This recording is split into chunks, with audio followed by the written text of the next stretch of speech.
Time to pull up a chair. We've got another great story for you today in the rLounge. Every once in a while, the stars align, the paperwork is airtight, and the truth shows up wearing steel-toed boots. Today in the rLounge, this is one of those rare and incredibly satisfying times when the fallout actually favors the person who got screwed over, because the other side have underestimated just how badly they'd fumbled the bag. Mother-in-law demanded a say in our finances, so I let her fund her daughter's divorce instead. I'm using a throwaway account because my ex and her mother occasionally browse Reddit. My wife and I were married for 4 years, before everything went to hell. We had a decent life together, not rich by any means, but comfortable enough with a modest home and some savings. We both worked full-time and split expenses fairly evenly, though I handled most of the financial planning. The problem wasn't our finances. The problem was my mother-in-law. From day one, she made it clear she thought I wasn't good enough for her precious daughter. She'd made these little comments about my career choices or how we should be living in a better neighborhood. At first, I tried to brush it off. My wife would always say, "That's just how Mom is," and I wanted to keep the peace. But over the last year, my mother-in-law's interference reached a whole new level. She became obsessed with our financial decisions. It started with innocent questions about our savings and investments, then escalated to outright criticism of how we spent our money. The breaking point came when she showed up at our house unannounced one weekend. My wife and I had just finished setting up some new furniture we'd bought on sale. We were proud of the deal we'd gotten. Mother-in-law walked in, looked around with this disgusted expression and said, "You two really need to learn the difference between being cheap and being frugal." She spent the next hour pointing out everything wrong with our purchases. The coffee table was poor quality. The couch wouldn't last more than 2 years. And apparently, we should have consulted her before wasting money on such garbage. My wife just sat there, looking uncomfortable, but not saying anything to defend our choices. After she left, I asked my wife why she never stood up to her mother. She just shrugged and said it wasn't worth the fight. A few weeks later, we had dinner at my in-laws' house. Somehow, mother-in-law steered the conversation to my wife's cousin, who had just bought a new house in an upscale neighborhood. She kept going on about how smart the cousin was with his investments and how his wife would never have to worry about money. I could feel the implied criticism. When I mentioned that we were actually saving aggressively for our future goals rather than stretching ourselves thin with a massive mortgage, she laughed. "No offense, but you clearly don't understand how to build wealth," she said. "If you'd let someone with experience guide you, my daughter wouldn't be living in a starter home 5 years from now." I bit my tongue, but I was fuming inside. My wife, as usual, said nothing. The next week, my wife showed me her phone. Her mother had been texting her links to financial advisors, specifically her guy, who had supposedly helped several family friends secure their futures. The texts were getting increasingly pushy, with mother-in-law insisting we meet with his advisor. "I'm getting tired of this," my wife admitted. "She won't stop." We agreed to stand firm. I told her I'd handle her mother if she brought it up again. We didn't need some random advisor her mother knew, especially since I suspected this person would just report everything back to mother-in-law. But she wasn't one to take hints. She called me directly a week later, completely bypassing my wife. "I've been thinking about my daughter's financial future," she said, without even a hello. "I want you two to set up a joint investment account that I can monitor. I need to protect my daughter's interests." I told her plainly that our finances were none of her business. We were adults who managed our money just fine. "Well, if that's how you feel, maybe I'll need to reconsider my daughter's position in my will. I can't leave money to people who won't manage it properly." I hung up on her. When I told my wife about the call, she was upset. Not with her mother, but with me for being rude. We had our first real argument about her mother's involvement in our lives. She kept saying I should have been more diplomatic, that her mother meant well, and that maybe we should consider her advice just to keep the peace. I couldn't believe what I was hearing. It was like she had been programmed her whole life to give in to her mother's demands. A week later, mother-in-law showed up at our door with some guy in a suit. Turned out it was her financial advisor friend. She actually expected us to sit down right then and there to review our finances with this stranger. When I refused to let him in, she created a scene right on our front porch. The neighbors were definitely getting a show. Finally, my wife found her backbone and told her mother to leave. Mother-in-law looked shocked, like she couldn't believe her daughter would stand up to her. She left, but the barrage of texts that followed was unreal. According to her, we were ungrateful, foolish, and heading for financial ruin. The situation got even worse when my wife's brother called to warn us that mother-in-law was asking all the siblings about our financial situation and spreading rumors that I was financially controlling my wife. It was clear we needed to take more drastic action to establish boundaries. That's when I had my epiphany. If she wanted involvement in our finances so badly, why not give her exactly what she wanted, but on our terms? I discussed the plan with my wife. She was hesitant at first, but agreed it might be the only way to handle her mother. So I called mother-in-law and told her we'd reconsider her offer to help with our finances. I said we'd like to set up a special account where she could contribute if she wanted to be involved. She was thrilled, immediately agreeing to meet with us. When she came over, I had all the paperwork ready for what I called a family emergency fund. I explained that this account would be for unexpected family emergencies only, and that we appreciated her wanting to help secure our future. Mother-in-law was so excited about finally getting her way that she signed the paperwork without reading the details. What she didn't realize was that the account was set up so that while she could deposit money, she couldn't withdraw anything without both my wife's and my approval. The terms clearly stated that any contributions would be considered gifts to the marital estate and would be used solely at our discretion for genuine family emergencies. She immediately transferred $25,000 into the account. I was shocked at the amount, but it confirmed what I'd always suspected. Her desire to control our finances wasn't about helping us, it was about maintaining power over her daughter. Over the next couple of weeks, mother-in-law kept sending investment advice and asking for account statements. I kept the information vague, only telling her that her contribution was safely growing. She seemed satisfied enough and even added another $10,000, saying we needed to diversify. Around this time, I started noticing changes in my wife's behavior. She began staying late at work and being vague about her schedule. At first, I thought she was just stressed about the situation with her mother, but something felt off. One night while she was in the shower, her phone kept buzzing with notifications. I normally wouldn't check her phone, but given how she'd been acting, I glanced at the screen. There were several messages from someone named Mike. The preview showed enough for me to know this wasn't just a coworker relationship. I opened her phone. We knew each other's passcodes and read through the messages. My stomach dropped. She had been having an affair with this Mike guy, who apparently worked in her department. The messages were explicit and made it clear this had been going on for at least 2 months. When she got out of the shower, I confronted her with the phone. She tried to grab it from me, then broke down crying when she realized I'd seen everything. She admitted to the affair, claiming she felt suffocated in our marriage and needed some excitement. I told her to pack a bag and get out. She seemed shocked, like she expected me to beg her to stay or something. When she realized I was serious, she started crying harder, saying it was just a mistake and she would end it immediately. I wasn't having any of it. I spent years dealing with her mother's disrespect, and now this? I was done. I told her she had 1 hour to get her essential things and leave. She could arrange to get the rest of her stuff later. She moved in with her friend temporarily. She called me repeatedly over the next couple of days, begging for another chance. I remained firm and told her I was contacting a divorce attorney. She threatened to tell her mother that I was stealing her money if I went through with the divorce. Go ahead, I told her. Explain to your mother how her precious emergency fund is going to pay for your divorce after you cheated on me. The call with my divorce attorney was eye-opening. He informed me that my wife had already consulted with 3 of the top divorce attorneys in town. It was a classic move, consulting with the best lawyers so they'd have conflicts of interest and couldn't represent me. Fortunately, I found a great attorney who wasn't on her list. He explained that she would likely try to claim half of our assets, including the emergency fund from her mother. That's when I revealed my plan for the mother-in-law's money.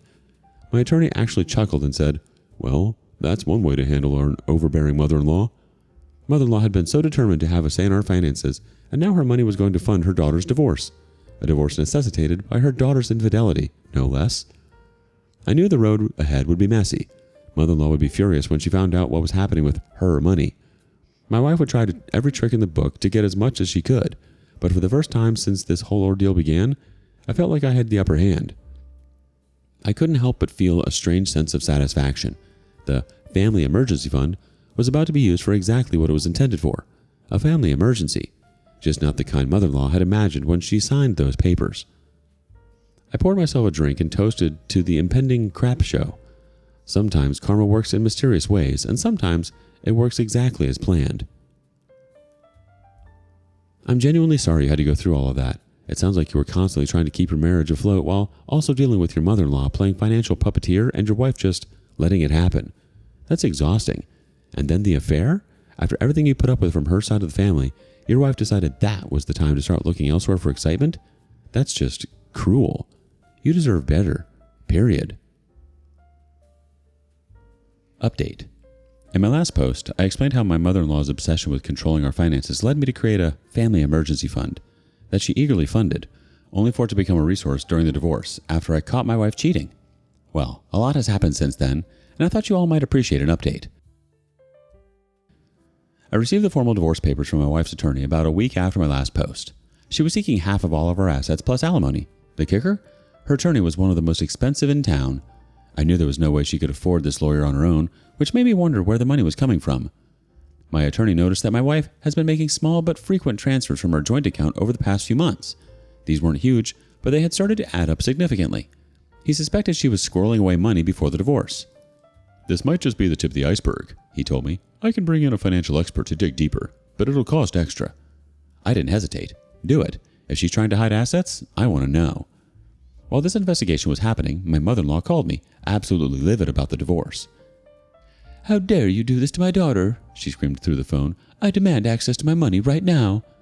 "The account terms you signed clearly state that the money can only be withdrawn for family emergencies with both our signatures. The funds are still there, safe and sound."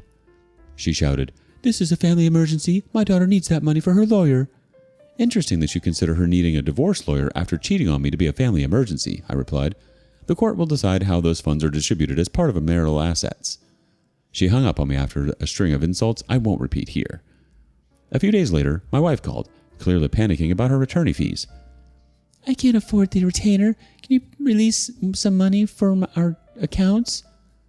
"All our joint accounts are frozen during the divorce proceedings. That's standard procedure."